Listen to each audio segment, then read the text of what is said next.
Okay, since we have everyone, so let's get started. I'm Kim. I'm the co-founder of BlockTEST and also in charge of the development of our blockchain platform.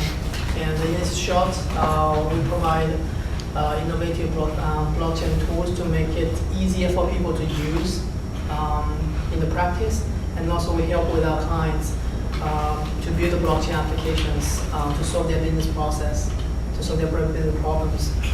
And okay, yeah, I'll use the mic. And we are the ambassador of Quorum, which means we help to advocate and promote the Quorum chain. It is a good chain. It can be used to solve it. It combines all the attributes, almost all the attributes of Ethereum, and add a lot of security, privacy protection. For example, it supports private contract and private transactions. There are a lot of add-on on that, so that's a very good permission chain. So today we're going to show you guys how to manage a blockchain service by Azure. Recently, maybe a few months back, Azure has rolled out its blockchain services. It can help you to create your consortium of blockchain. And currently, it only supports a Quorum. Create your Quorum consortium, invite other people to join your Quorum consortium, and join other people's consortium. Usually, without their service, it's a lot of command line. There's a lot of coding, and with their service, it's supposed to be just a few button clicks, and we'll see how it goes. So today, maybe there will be three presenters. I'm Kim, and we have Felix on the line, who is a member of the Quorum development team. So if you have any hard technical questions about Quorum that we cannot answer, we'll throw Felix at you. And we'll have Pratik also taking care of part of the talk, who is our blockchain engineer. So today's agenda. What is the Quorum blockchain service in general, and how to create an Azure account. I think most of people know. And add Azure blockchain service to a dashboard, and then create a Quorum member and a consortium. Then add a new member to the consortium and how to use the service. So let's start with the definition of Azure blockchain service. So Microsoft Azure platform offers a managed configuration and deployment of Quorum platform to greatly simplify the amount of effort it takes to get started with the platform. It provides a simple template configuration to allow quick consortium configuration and join of existing blockchain consortium. So it's supposed to be just a few button click to have your Quorum chain running, and actually that works like that. But there's a few catch-ups in between, and I will show you. So to get started, one will need to create an account via Azure portal account and configure Azure Manager Blockchain Service, and then create a blockchain member or join as a consortium member and do whatever you like, all the question marks, and then profit from it. That's how you use it. And creating Azure accounts. Azure currently offers $200 as free credit for you to try. It's free, and it will be valid for 30 days. Well, the one thing about it is that you need to have a fresh email address to use to be able to get that 200 credits. So if you have an old account which has been registered in the past, you won't get that. And there are two ways to add the Azure blockchain service to your dashboard. One way is to add the Azure blockchain service directly from the landing page, which is this link here. I don't know what can happen if I click it. Yeah, so it takes us to this link page, Azure blockchain service. If you get it, you'll have it. Yeah.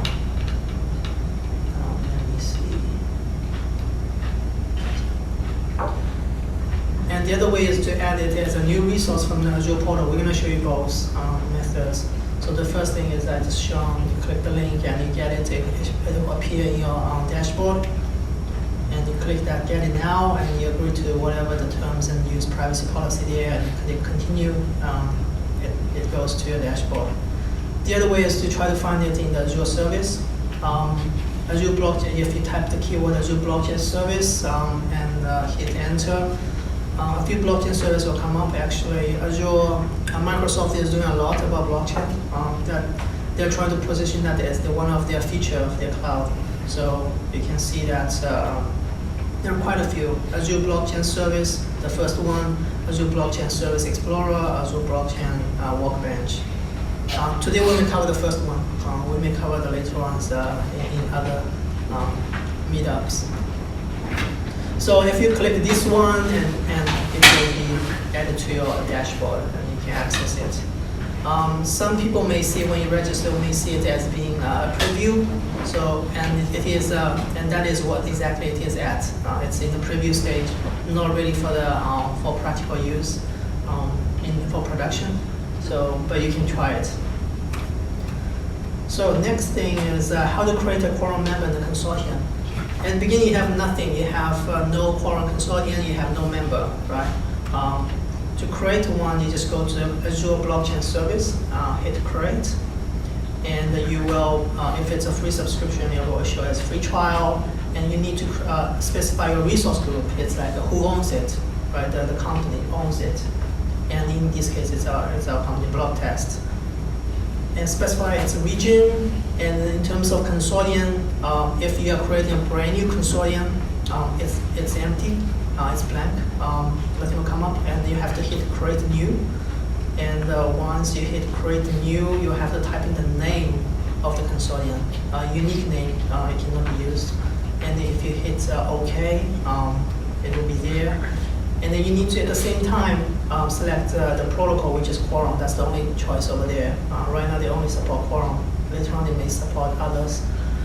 And as for the member details, you specify the name of your node. So you're creating a consortium, and at the same time, you are the first node in this consortium. You need to give a name to yourself, the name of your node. You're a member of this consortium, and your password, and the pricing here, by default, they will be creating for your own member node in this consortium. By default, it will give you 3 nodes. 2 validator nodes which can produce blocks, and 1 transaction node which cannot produce blocks but can be used for transactional purposes. So 3 nodes will be created to become your member node. And you can change it. It will cost you by default $700 a month if you try it out. but you can change it to become a basic setting, which only includes, I think, 1 node. One node, 1 compute. One will be 1 validated node and 1 transaction node, and with less V calls. So it become $111 per month, a lot cheaper. So do remember to change it if you want to try it out.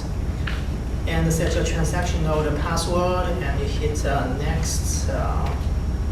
And we'll try to validate if your ID and the setting password are correct.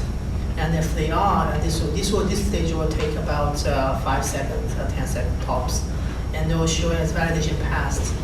And that's it. And then you can create your consortium now. If you hit here the create button, it will go to this page. It shows that your deployment is underway. Now this is the time, just like it spins off new nodes. That's what it's doing. It spins off new nodes. There are 3 of them, and deploy Quorum on each of the nodes and connect them together to become a consortium. This process may take somewhere between 10 to 15 minutes to finish. Depends on their load and their available resources. So after this, you will see this, the deployment is complete. And now you have your consortium, you have your Quorum chain running, ready to be used. And if you go to the resources, this is what you see. This is the dashboard of your Quorum chain, of your consortium. There are a lot of visualization of the charts down there, and ID, account address, member accounts. Particular address the details of this dashboard later on. But here you have created a consortium. You have it up and running. the next stage is to add a new member to the consortium. Now you're alone. You have a consortium, but you're the only member in it, so it's useless. Blockchain is meant to be shared by a consortium of companies. Different companies join the blockchain doing different things, and that's you will have a business case there. So in order to add the new members to the consortium, there are two steps you need to take. For the consortium admin, the creator, the owner of the consortium, which is BlockTEST in our example, you will have to invite Azure subscriber to join the consortium. To do that, you will need to know the subscription ID of the person to join. You got a question? Yeah, the people that you invite, assuming your company, this is hypothetical. Yeah. You're the admin via Azure. The people that you invite must pay Microsoft/Azure to be invited or not? It could be They need to use Azure as well. Gotcha. So, Yeah. so it's Azure to Azure. Azure to approved. Azure. Yes. Yeah. Azure to Azure. That's one button click. Yeah. So Okay. you need to know their Azure subscription ID. They will only get the ID after they register their Azure account. So if you have the Azure ID, then I know who you are. I know your credit card, I know your everything. Azure ID, Yes. not the password, just the ID. Yeah, but the Microsoft would know. Yeah, No, Microsoft of course, will yeah, know. yeah. Yeah, Microsoft will know Same everything. Yeah. system. True. That's true. Yeah, they know that. Yeah. So the first step is for the consortium admin, the owner of the consortium, to invite Azure subscriber to join the consortium. The second step is for the invited member. For example, Pratik is invited. He will see the invitation in his dashboard, and he will be able to create his member node, which is and connect to the consortium to be part of the consortium. So, and of course, we'll walk through the whole process. First of all, if we go back to the dashboard, there is this consortium link. This is the consortium we have created, the BlockTEST consortium number 1. If you click that, it takes you to a page showing the member of a consortium. Right now, there's only one member, yourself. I created. There's only one node called Node Kim, and I'm the admin, and that's the date. And so the thing that hasn't been finished by Microsoft is theoretically, see this button here, it's not that clear. Theoretically, it's an invite button. So theoretically, if you click that, it should allow you to type in the ID you want to invite. But it is grayed out. That button is not functioning at the moment. Instead, below it has a line saying functionality related to consortium management can be done through PowerShell. So right now, in order to invite another person to join your consortium to the experiments, you have to do that via PowerShell by typing a few commands. It's not too complicated. They have wiki, but it's a little less convenient than a button click thing. But we're going to show you how. So right now we only have one member in this consortium, and we now go to the PowerShell. PowerShell is a how should I describe it?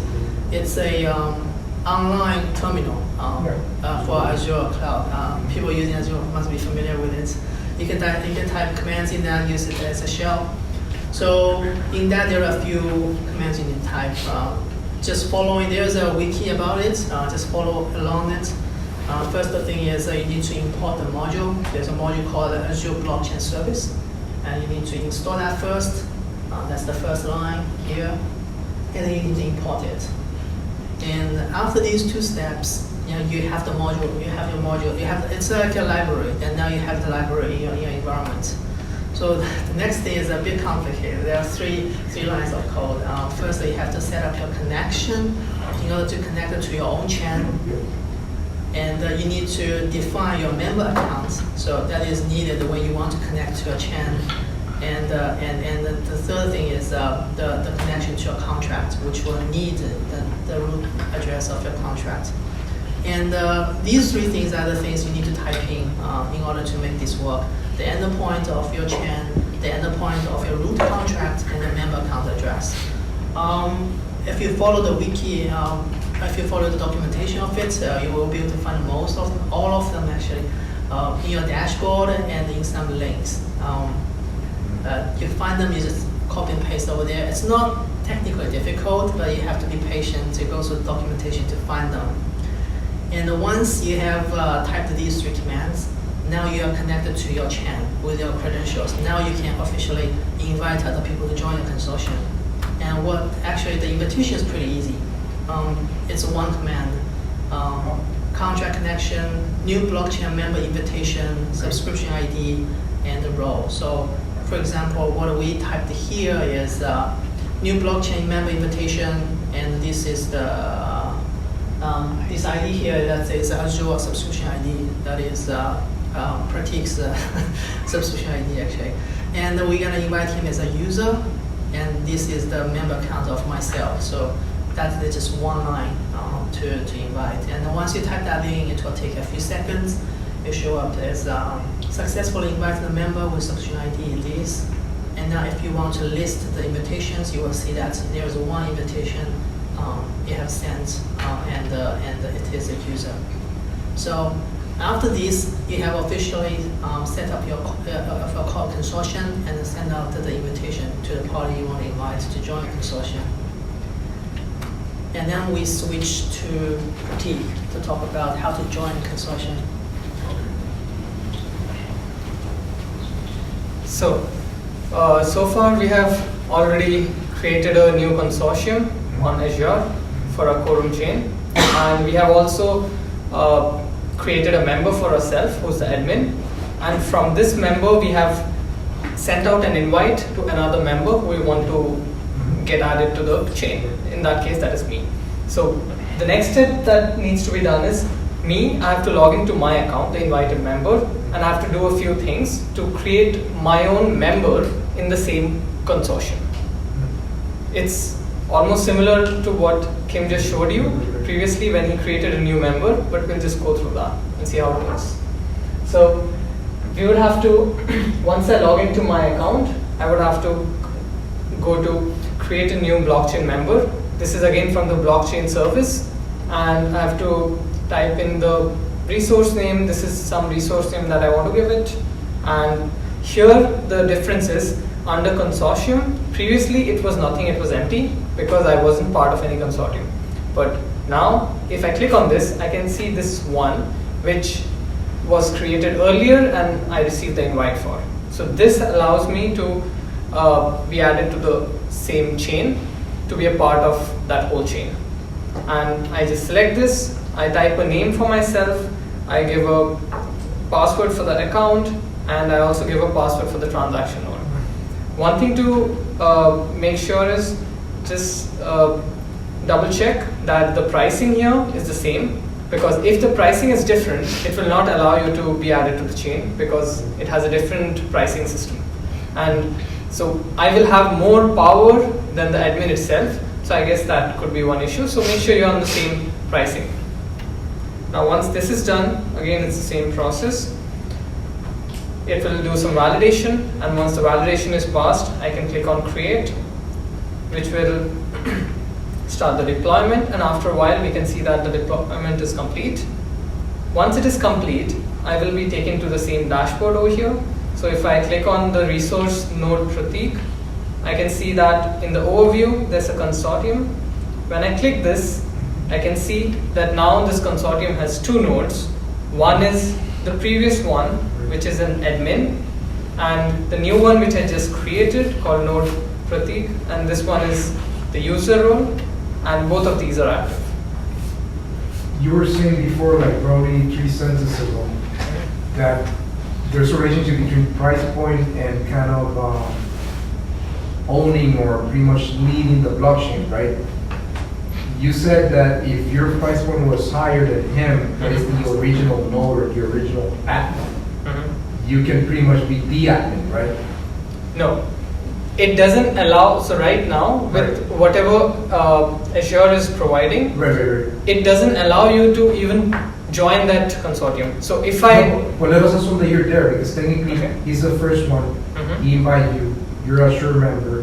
Then you're part of the consortium 1 and 2, just to simplify. You were talking about the pricing that must be compatible with both in order to be in a blockchain.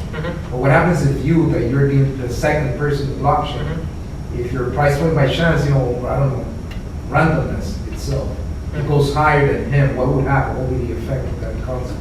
So on the portal, if I actually Right. select a higher price right. and go through, Right. the next step, if you know it is the validation step, Right. it will stop me right there. It will tell Ah, that, gotcha. It wouldn't transact. please confirm that This is both not compatible, yeah. both the accounts are in the same price range. Perfect. The consortium is not in the same. Yeah. Yeah. Yeah, Microsoft doesn't allow that. Though technically we don't know what the issue will be, like just what you mentioned. Right. What the issue will be if we have if we join as a much more powerful node. Yep. What gonna happen to the consortium? That's a very good question. Yeah. We don't really know. I don't think it will affect. I mean, we're talking about the raft consensus. Because the raft consensus, you take turns to mint blocks, Yep. and you have someone more powerful. Because it's not proof of work. Right. It's right. not a proof of work anyway, It's yeah, not right? a Like proof of work. Ethereum, if you have a much more powerful node, that node is minting the block all the time. Right. But now for Ethereum, for Quorum, we're taking turns to become the lead node. I don't think it will affect it. But this restriction is right there, posted by Microsoft. Yep. We don't know why, but it's a work in progress. Yes, We I might know. lift that restriction Yeah. later on. In order to proceed, yeah. Thanks. So we have the two nodes now in the consortium. Next, we'll see some of the limited things that we are allowed to do now with the service. So we have access to a dashboard which allows us to look at all the members that are present in the consortium that we just saw. We can also see the stats for the blocks and transactions that have been posted on the chain. And we can see which are the nodes that are processing the transactions. And we can also get the required data we need for actually connecting to Web3 or some other thing that we require for creating a DApp. Now, this is the dashboard that we saw. We can see some block times, transactions, and pending transactions. And if we click on the transaction nodes here, we see that, okay, there is one transaction node. This would, again, because it is a consortium, it would show you just the transaction nodes that you own. It won't show you everyone's transaction nodes because that defeats the purpose of it. And if you go to the overview, you can see the DNS, how you can connect to it, what are the different endpoints for it. And finally, on the Web3, you can get the strings that will allow you to connect it to a Web3 app so that you can use it in your DApp or your application, be it on your phone or the web. And finally, there's also some links for downloading the Azure Blockchain Dev Kit. So this is a tool for VS Code. So if you download it, it'll be easier to kind of link it and use it with VS Code. And also we have some additional resources given here, including a video and also some other Quorum content, Quorum 101 and another one where we can use the public Ethereum tools on Quorum. So that's it. And we have the copy of the slide on the meetup as a comment. So in case you guys want to go over any of the resources or anything, feel free to do that. And if you have any questions, just reach out to us.